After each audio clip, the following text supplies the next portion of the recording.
సరితా మల్లేశం గారు తెలంగాణ వచ్చిన తర్వాత మొదటి జడ్పీసీగా పనిచేసి ఈ ప్రాంత ఆడబిడ్డ కీర్తి పీఠంగా వచ్చింది. దురదృష్టవశాత్తు నయం కాని జబ్బు వచ్చిన చివరి వరకు పోరాడి వారి శ్రీవారు శాయశక్తుల అన్ని విధాల శక్తిని మించి ప్రయత్నం చేసిన ఆయుష్ అక్కడికే నిండి స్వర్గస్థులైన సందర్భంగా వారి కుటుంబానికి పిల్లలకు ఆయువు ఆరోగ్యము శాంతి తిరిగి అధికారం దక్కి ప్రజలకు సేవ చేయాలనే కుటుంబాన్ని దేవుని పక్షాన జీవిస్తూ ఈ విధంగా మాట్లాడాల్సిన బాధగా ఉన్నా తప్పదు కాబట్టి విధిని భరించాల్సిందే, మగాల్సిందే. తిరిగి ప్రజా జీవితంలో సేవ చేయాల్సింది మరొకసారి కోరుతుంది. ఎక్కడున్నా సరిగ్గా పిల్లలకు తను చేసిన ప్రాంతానికి తప్పకుండా మనకి చూస్తూనే ఉంటుంది, తెలుస్తూనే ఉంటుంది. సరిత పక్షాలు చెప్పకుండా మనకు ఈరోజు సోదరి సరిత మల్లేశం గారు స్వర్గశ్రీ చాలా బాధ అనిపిస్తుంది. ఎందుకంటే ఆ రోజు జడ్పీటీసీగా వారు పోటీ చేసినప్పుడు చీరాల 4వ వార్డు ఎంపీటీసీ కూడా అన్న ఎమ్మెల్యే గారు ముద్రెడ్డి గారి ఆశ్రమంతో నేను కూడా నిలవడం జరిగింది. దురదృష్టవద్దు నేను ఓడిపోవడం జరిగింది. చెల్లితోటి కలిసి పనిచేసినప్పుడు ఆమె కలుపుకుపోయేతనం కానీ ప్రజలు చొచ్చుకుపోయేతనం కానీ గుర్తుకొస్తే చాలా బాధ అనిపిస్తుంది. ఎందుకంటే ఆమె వయసు పరంగా చిన్నది, రాజకీయాలు తెలియవు, ఎప్పుడు రాజకీయాల నుంచి వచ్చిన వ్యక్తి కాదు. అయినా కానీ ప్రజల్లో మెంపెకమైన విధానం చూస్తే ఆమె రాజకీయంగా ఎదిగే లక్షణాలు ఉన్న వ్యక్తిగా కనిపెట్టది. దానికి తన భర్త అయిన మల్లేశం గారు మొదటి నుంచి తెలంగాణ ఉద్యమంలో పాల్గొని ఆ ఉద్యమ స్ఫూర్తి ఆమె కూడా వర్తించినట్టుంది. దాంతో ఆమె ప్రజల మేమే జడ్పీటీసీ గెలిచి ఈ ప్రాంతానికి, ఈ మండలానికి సేవ చేయడం జరిగింది. ఆమె సేవలను ఎల్లవేళ్ళలో ఆమె మన దగ్గర లేనప్పటికీ కూడా, ఆమె భౌతికంగా దూరం ఉన్నప్పటికీ కూడా ఆమె సేవలు ప్రతి వ్యక్తి ఈ మండలం ఉన్న వాళ్ళు గుర్తించుకుంటారు. ఆమె ఎక్కడ ఉన్నా కానీ ఈ ప్రాంత ప్రజల మీద భౌతికంగా లేనప్పటికీ కూడా సేవ ఆమె ప్రేమ ఉంటుందని అనుకుంటున్నాను. అలాగే ఆమె ఆత్మకు పూర్తి శాంతి దేవుడు కల్పించాలని, మల్లేశం గారికి ఆత్మస్థైర్యం కల్పించి రాజకీయంగా మళ్ళీ ముందడుగు వేసి ప్రజలు చొచ్చుకుపోయే విధంగా ఆ దేవుడు ఆస్వాదించి ఆయనను మనోవేదన గురి కాకుండా ప్రజల్లో మళ్ళీ తిరిగి రాజకీయం ఎదగాలని కోరుకుంటూ ఈ అవకాశం ఇచ్చిన అందరికీ నమస్కారాలు. మాజీ ఎంపీటీసీ తాటికొండ వెళ్తాం సుందరి శారద మాజీ జడ్పీటీసీ. ఈ కార్యక్రమం వచ్చినకి అందరి మిత్రులకు కూడా నమస్కారం. ఇంటి కార్యక్రమానికి ముఖ్య అతిథిగా మాజీ ఎమ్మెల్యే గారు ముత్తడి అయ్యర్ గారు, ఆయన ఆశీస్సుతోటి ఆమె కూడా గతంలో 5 ఏళ్ళు ఎంపీటీసీగా పనిచేసింది. 5 ఏళ్ళు జడ్పీటీసీగా పూర్తి చేసింది. ఆయన ఆశీర్వాదంతో నేను కూడా 2.5 సంవత్సరాలు ఎంపీటీసీగా పూర్తి చేసిన.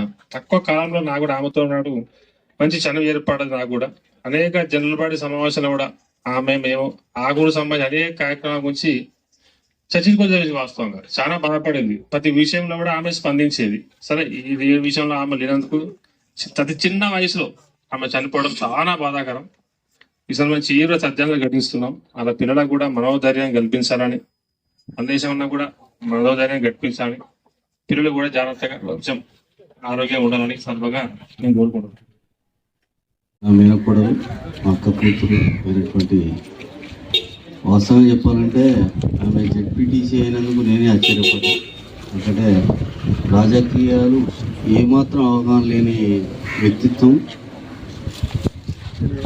ఏ సందర్భంలో కూడా రాజకీయంగా ఎట్లా మాట్లాడాలని ఎలాంటి అవగాహన లేని మనస్తత్వం కూడలిది.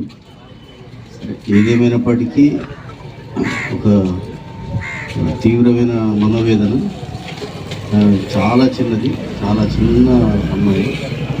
ఇప్పుడు ఈరోజు ఈ పరిస్థితులలో అసలు ఈ రకంగా మీ అందరి ఆశీస్సులు చేర్యాల మండలానికి సంబంధించిన ప్రజలందరూ కూడా ఆమెను ఆదరించి గెలిపించి ఆమెను ఆదరించినందుకు మీ అందరికీ కూడా ప్రత్యేక ధన్యవాదాలు. అంటే ఆమెకి ఏమీ నాకు అంటే నా చేతుల్లో పెరిగిన అమ్మాయి, చాలా చిన్నది. మీ అందరికి కూడా నన్ను గుర్తుపెట్టిరో లేదో నాకు తెలియదు. చేర్యాలో గుర్తుపెట్టిరు ఎవరండి ఇక్కడ? మనకి తెలిసి ఉంటుంది. నేను ఇక్కడ కానిస్టేబుల్ చేసిన ఇక్కడ 2004 నుంచి 9 వరకు ఇక్కడ చేసిన. 2009 తర్వాత నేను ఎస్ఐగా బయటికి వెళ్ళిపోవడం జరిగింది. మా మల్లేష్ వాళ్ళ అమ్మ నా దగ్గర కూడా అప్పుడప్పుడు వచ్చిపోయాడు నేను. అంటే ఎందుకంటే కూడా ఇక్కడ ఉండేది కాదు, హైదరాబాద్ ఉండేది. అదేవిధంగా ఈ మండల ప్రజానీకం అంతా కూడా ఆత్మకు సంబంధించి కానీ మిగతా మండల ప్రజానీకం అంతా కూడా వాళ్ళ కుటుంబాన్ని ఆదరిస్తారని మనస్ఫూర్తిగా మాజీ ఎమ్మెల్యే గారు ముత్తిరెడ్డి సార్ యొక్క డైనమిక్నెస్ మాకు తెలుసు, నేను చూసిన దగ్గర. కాబట్టి వాళ్ళ కుటుంబాలకి సార్ యొక్క ఆశీర్వాదం ఎప్పటికీ ఉండాలని చెప్పి మనస్ఫూర్తిగా కోరుకుంటూ నాకు అవకాశం ఇచ్చినందుకు ధన్యవాదాలు. చేర్యాల మాజీ municipal vice chairman Rajiv Reddy గారు కూడా వేదిక మీద రావాలి. నిమ్మరాజు రెడ్డి మనమడు ఆయన.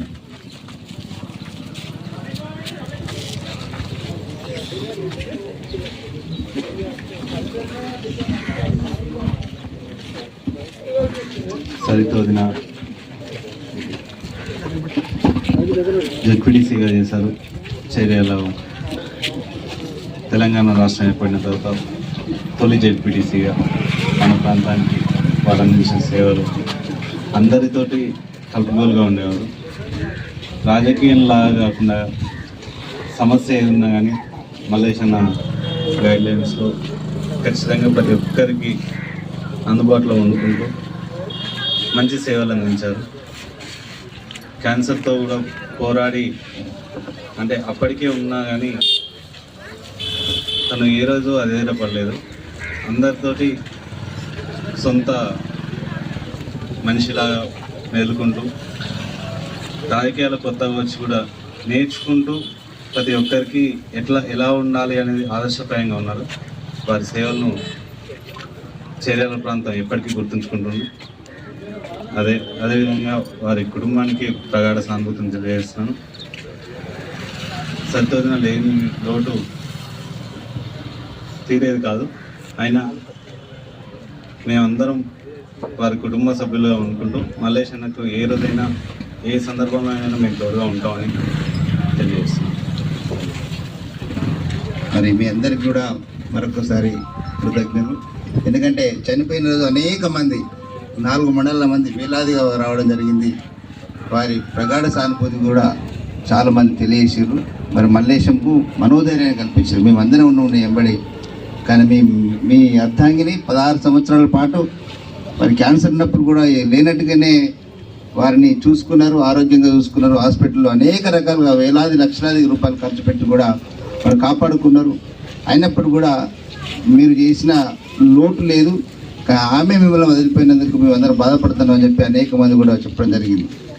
నిజంగా ఈ రోజులలో ఒక ఏదైనా ఇబ్బంది వచ్చిందంటే, రోగం వచ్చిందంటే ఈ కొద్ది రోజులు చూసి ఏడాది 2-3 ఏళ్ళు చూసిన తర్వాత పట్టించుకుంటలేరు.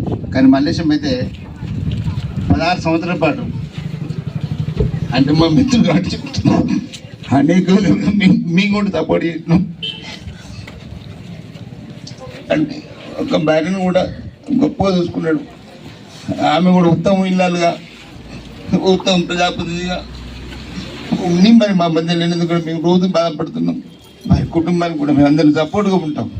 మేము చిన్నప్పుడు కూడా ఆయన ఎక్కడ దొరుకున్నప్పటి ఇప్పటిదాకా కలిసే ఉన్నాం. కాబట్టి వారి కుటుంబానికి మాతోటి పాటు మీరు కూడా ఉండాలని చెప్పి మరి గౌరవ పెద్దలు మాజీ ఎమ్మెల్యే గారు కూడా వారి ఆశీస్సులు ఎప్పటికి ఉండాలి. నా బిడ్డ అంటుండే, ఆ బిడ్డ లేని లోటు కూడా కనిపించకుండా వారి బిడ్డలను చూసుకుంటూ మరి మేము మల్లేశం కూడా అనేక విధాలుగా చూసుకోవాలని చెప్పి గౌరవ పెద్ద మనిషి కోరుకుంటూ మనం సెలవు తీసుకుంటాం. జోహార్ సరితక్క, జోహార్ సరితక్క. నిజంగా